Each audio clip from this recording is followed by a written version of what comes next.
Hi everyone, happy Sunday. So yeah, I thought today this video would be a little bit different.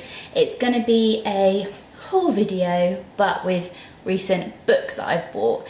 So 2018 for me has sort of been really focused on health and just getting a bit of oomph behind me so then I can really achieve everything that I want to achieve. I always do goals for the year, usually it's around 10, and then I try and get 5 of them done by sort of June, July at the latest, and then get the other lot done. So with that in mind, I bought loads of new books. I used to love reading so much, but with work and other stuff, this doesn't really happen that often anymore, which is really sad. So I read the Sarah Knight books, the Art of Not Giving a You-Know-What, and then Get Your Shit Together, which I really loved. I love the way that she writes. She is hilarious, and half of the things you know anyway, but you just need someone to be like, go on, act that way. So yeah. So I read those two and loved them. So when I found out she has a new one called You Do You, I needed it in my life. So I went and actually got this today, so I haven't even started reading it yet. But it is all about putting your happiness first, which could not be any more true for me this year. So yeah, we're gonna try this one. One I have read and I actually got through in less than 24 hours is the Little Black Book.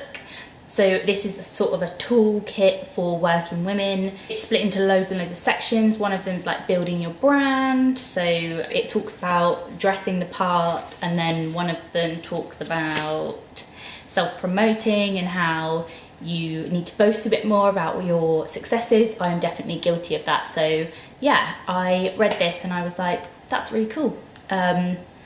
Yeah, I literally got through it in less than 24 hours. All I've got to read now is the Q&As, which I started reading, but I didn't find it as interesting as the actual book. So I haven't got through them yet, but I will get through them tonight. And then that's it, 24 hours and it's done. 2 other books along the same lines as the Little Black Book. One is Women and Power.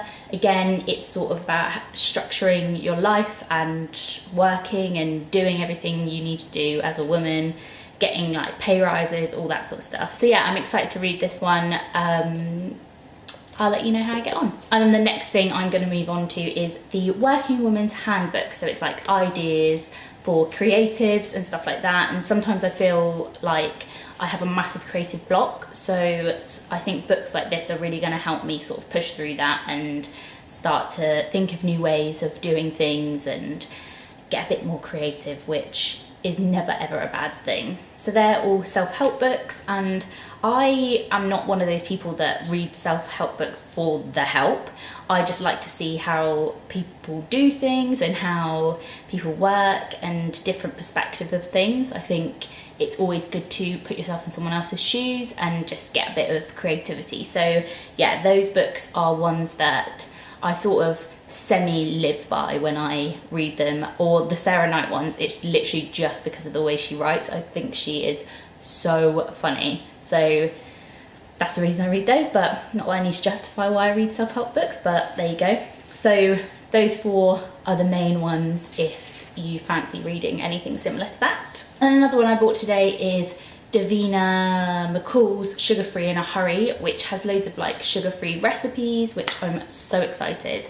I basically was told that I needed to cut out sugar from my diet as a sort of experiment because I've got a few health problems. So yeah, this is so easy, and actually it's so hard to find sugar-free books. I thought with everyone being so obsessed with how sugar like does whatever to your body, I thought it would be so easy, and even Googling recipes isn't as easy. Some things say they're sugar-free or low fat, and actually they're not sugar-free. So yeah, it hasn't been easy, but I'm hoping this will help. At the minute I've sort of stuck to like chicken and veg and salmon and veg and all those sorts of things, but this should make life a bit more interesting, hopefully, so my boyfriend won't absolutely kill me by the end of February. A lot of this stuff is refined sugar-free, I should say. When I say sugar-free, I mean refined sugar-free, rather than completely sugar-free. Obviously that is pretty much near impossible And on the sugar-free topic, seeing as it's January and probably everybody's on their little health kick, there's been loads and loads of things that I've watched to help me sort of stay on the sugar-free-ness. So Fed Up on Netflix was one of the things that I watched. That's all, it's US based mainly, but Netflix is a really good place if you want to find out a bit more about the food industry.